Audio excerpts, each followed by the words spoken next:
Assalamualaikum warahmatullahi wabarakatuh. Selamat siang. Kami dari kelompok 7 akan mempresentasikan tentang pengujian sistem dari mata kuliah pengujian perangkat lunak.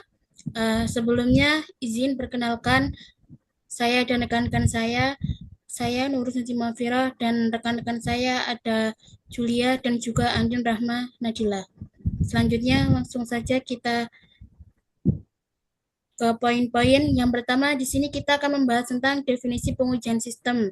Ada tujuan, karakteristik, ada pengujian sistem dalam konteks aplikasi, ada contoh implementasinya, ada peran dalam siklus hidup perangkat lunak. Selanjutnya juga ada jenis-jenis, ada tools, dan juga kesimpulan beserta referensi. Lanjut, definisi pengujian sistem. Pengujian sistem itu adalah proses menguji sistem perangkat lunak secara keseluruhan untuk memastikan bahwa semua komponen itu berfungsi dengan benar dan sesuai dengan kebutuhan pengguna serta spesifikasi yang telah ditentukan. Selanjutnya, tujuan pengujian sistem. Yang pertama itu memastikan sistem memenuhi kebutuhan fungsional dan non-fungsional. Yang pertama, kebutuhan fungsional. Kebutuhan fungsional itu apa sih? Yaitu yang memastikan bahwa sistem itu dapat melakukan tugas-tugas dasar yang diinginkan. Contohnya transaksi pembayaran. Yang kedua ada kebutuhan non-fungsional. Di sini memastikan bahwa sistem itu beroperasi dengan baik dari segi kualitas seperti kinerja, keamanan, kompatibilitas, dan juga kemudahan pengguna. Selanjutnya ada dilakukan setelah pengujian integrasi dan sebelum pengujian penerimaan. Yang pertama di sini pengujian integrasi, selanjutnya ada pengujian sistem. Berikutnya ini yang namanya pengujian penerimaan atau acceptance testing. Lanjut. Di sini kita akan membahas tentang karakteristik pengujian sistem. Yang pertama dilakukan pada sistem yang sudah lengkap. Menurut Somerville 2016, pengujian sistem itu adalah tahap pengujian yang dilakukan setelah seluruh komponen perangkat lunak diintegrasikan menjadi satu sistem utuh. Pada tahap ini, sistem itu diuji secara keseluruhan untuk memastikan bahwa semua bagian bekerja sama dengan benar sesuai dengan spesifikasi yang telah ditentukan. Yang kedua, menguji fungsionalitas dari perspektif pengguna. Menurut Planford J. Myers dalam The Art of Software Testing menjelaskan bahwa pengujian sistem itu berfokus pada pengujian fungsi-fungsi utama yang digunakan oleh pengguna. Pengujian ini memastikan bahwa sistem itu memenuhi kebutuhan dan ekspektasi pengguna akhir, serta berjalan sesuai dengan tujuan bisnis. Selanjutnya, yang ketiga ini melibatkan pengujian UI, keamanan, performa, dan kompatibilitas. Menurut Somerville 2016 dan ISTQB 2018 menegaskan bahwa pengujian sistem itu tidak hanya mencakup pengujian fungsional saja, tetapi juga aspek non-fungsional. Contohnya seperti pengujian UI. Di sini memastikan antarmuka itu mudah digunakan dan bebas dari kesalahan tampilan. Yang kedua, pengujian keamanan. Di sini pengembang itu mengidentifikasi dan mengatasi potensi kerentanan sistem. Yang ketiga, pengujian performa. Di sini pengembang itu mengukur kecepatan, respon, dan stabilitas sistem di bawah beban. Selanjutnya ada pengujian kompatibilitas. Di sini memastikan aplikasi itu berjalan baik di berbagai perangkat, sistem operasi, dan browser. Selanjutnya akan dilanjutkan oleh teman saya. Silakan, Mbak Julia. Ya, selanjutnya ada pengujian sistem dalam konteks aplikasi. Sini ada dua pengujian, yaitu ada evaluasi dari perspektif end user sama mencakup skenario penggunaan nyata. Yang pertama yaitu ada pengujian sistem dilakukan dengan menempatkan diri sebagai pengguna akhir. Tujuannya adalah memastikan bahwa sistem memenuhi kebutuhan dan harapan pengguna dalam situasi nyata. Terus yang kedua ada pengujian melibatkan skenario seperti login pengguna, transaksi pembelian atau pembayaran, pengelolaan data pribadi atau bisnis, navigasi antar halaman atau fitur, dan penggunaan aplikasi dalam kondisi jaringan yang berbeda. Next. Implementasi penggunaan sistem. Apa sih itu implementasi pengujian sistem? Yaitu tahap di mana sistem yang telah dirancang mulai dijalankan dan dioperasikan. Pada tahap ini, aplikasi atau sistem yang sudah selesai dikembangkan, diinstal, dan dikonfigurasi pada lingkungan yang telah disiapkan. Misalnya, aplikasi absensi berbasis Android yang telah selesai dibuat mulai diuji cobakan pada perangkat mobil dan server sekolah. Next. Nah, di sini ada contoh skenario pengujian. Di sini ada kelas pengujian, ada skenario pengujian, sama butir ujinya. Di sini yang pertama ada login admin. Login admin, masuk ke admin, masukkan username dan password, lalu hasilnya yaitu berhasil masuk ke dashboard admin. Terus yang kedua setelah login yaitu absensi siswa. Skenario pengujiannya yaitu siswa melakukan scan QR kode. Hasilnya data absensi siswa tercatat. Terus yang ketiga, ekspor data.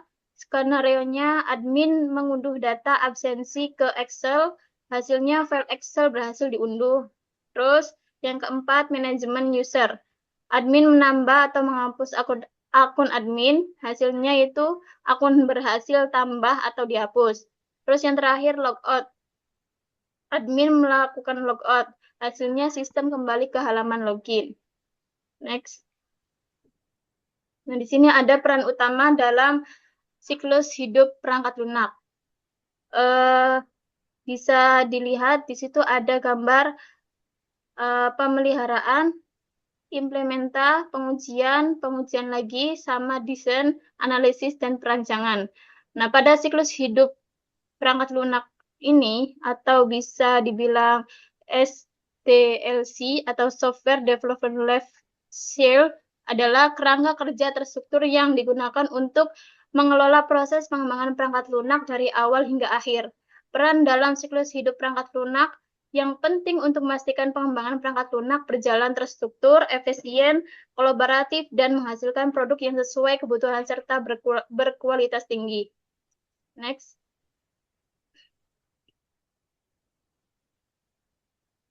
Bisa dilanjut oleh teman saya, Andin. Selanjutnya, jenis-jenis pengujian sistem. Yang pertama ada functional testing. Pengujian ini memvalidasi apakah fitur aplikasi berjalan sesuai kebutuhan dan spesifikasi. Ada 3 macam, yaitu yang pertama ada smoke testing, 2 sanity testing, dan yang ketiga regression testing. Yang kedua ada non-functional testing, yaitu pengujian perangkat lunak yang bertujuan untuk memeriksa aspek-aspek dan fungsi dari sebuah aplikasi. Hal-hal ini berkaitan langsung dengan fungsi utama. Yang ada 6 macam. Yang pertama, performance testing, security testing, usability testing, load testing, testing, dan endurance testing. Selanjutnya, tools pengujian sistem. Yang pertama ada Selenium. Selenium ini adalah alat open source yang digunakan untuk optimisasi pengujian aplikasi web. Dengan Selenium, kita bisa membuat skrip yang secara otomatis menjalankan berbagai aksi di browser seperti mengisi form, klik tombol, atau memeriksa tampilan halaman. Contoh penggunaan Selenium, yaitu yang pertama, skenario stepnya buka halaman aplikasi web sekolah, masukkan email dan password yang benar. Lalu, hasilnya adalah user akan diarahkan ke halaman dashboard admin. Yang kedua ada buka halaman aplikasi web sekolah. Kosongkan email dan password. Klik login. Hasilnya adalah akan ada pop-up user tidak ada. Yang ketiga ada login admin, kemudian tekan tombol logout. Maka hasilnya user akan diarahkan ke halaman login. Selanjutnya adalah studi kasus pada jurnal pengujian aplikasi web sekolah menggunakan Selenium WebDriver. Latar belakang. Masalah yang ditemukan adalah perlunya pengujian untuk memastikan aplikasi berjalan normal sebelum digunakan oleh banyak pengguna. Yang kedua, kerugian yang dapat terjadi jika tidak diuji adalah terganggunya proses transfer data atau fungsi website sekolah. Selanjutnya, metodologi pengujian. Studi kasus ini menggunakan metode black box testing. Pengujian dilakukan dengan Selenium WebDriver atau alat pengujian untuk aplikasi web. Pengujian ini dilakukan di environment localhost. Selanjutnya, tujuan pengujian yaitu menyederhanakan dan meningkatkan efisiensi proses pengujian perangkat lunak melalui otomatisasi, sehingga dapat menghemat waktu dan meningkatkan efektivitas dalam mendeteksi dan menangani kesalahan pada aplikasi website sekolah. Dan hasilnya, semua fitur berhasil melewati pengujian atau dengan status pas.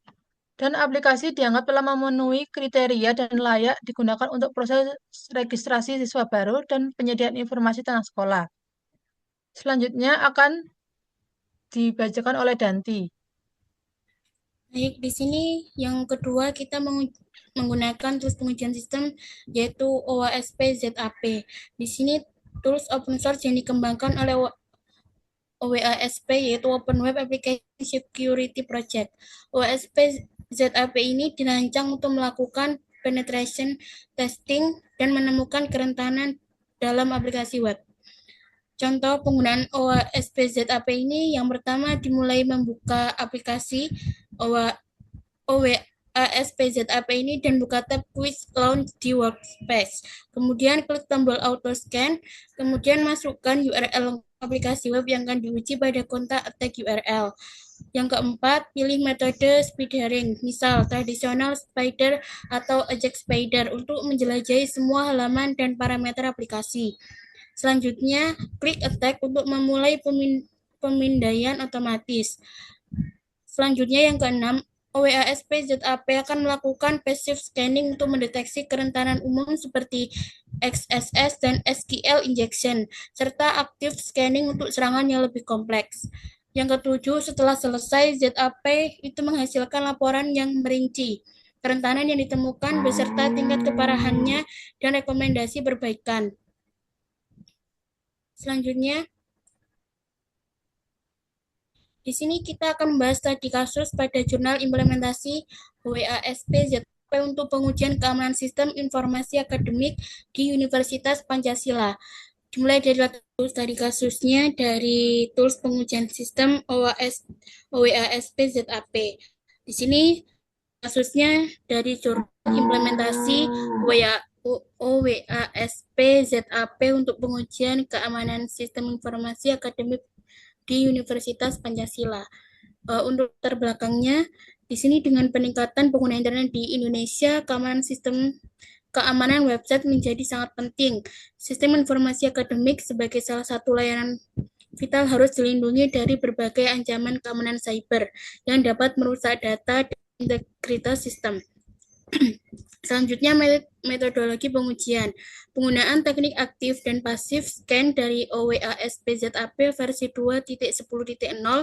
Pengujian dilakukan dengan memanfaatkan tools vulnerability scanner untuk mendeteksi celah keamanan seperti broken access control, security misconfiguration, vulnerable components, dan data integrity violations.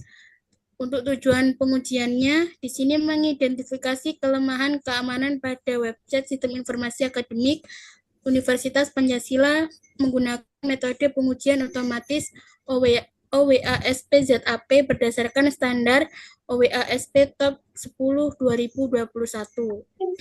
Hasilnya, di sini ditemukan 19 kerentanan sistem secara keseluruhan dengan 4 kategori kerentanan utama sesuai OWASP Top 10. Yang pertama, broken access control tingkat sedang. Selanjutnya ada security misconfiguration tingkat sedang, ada vulnerable on outdated components rendah, dan juga software and data integrity failures rendah. Baik, untuk kesimpulannya, di sini pengujian sistem adalah tahapan yang sangat penting dalam siklus hidup pengembangan perangkat lunak SDLC.